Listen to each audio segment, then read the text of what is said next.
Hi everyone. In today's tutorial, we show you how to resize a photo for printing in Canva. This is important if we want our images to come out clear and ready for print. Now let's get started. On the Canva dashboard, let's use this project as an example. To resize a photo, we first need to insert a photo.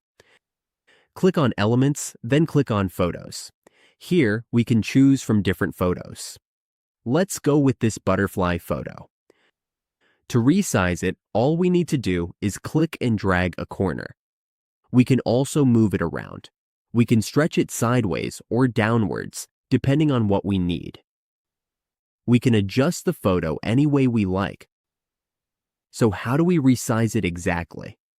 Simple. We just drag to make it smaller or bigger, based on our needs. And that's how we resize a photo for printing in Canva.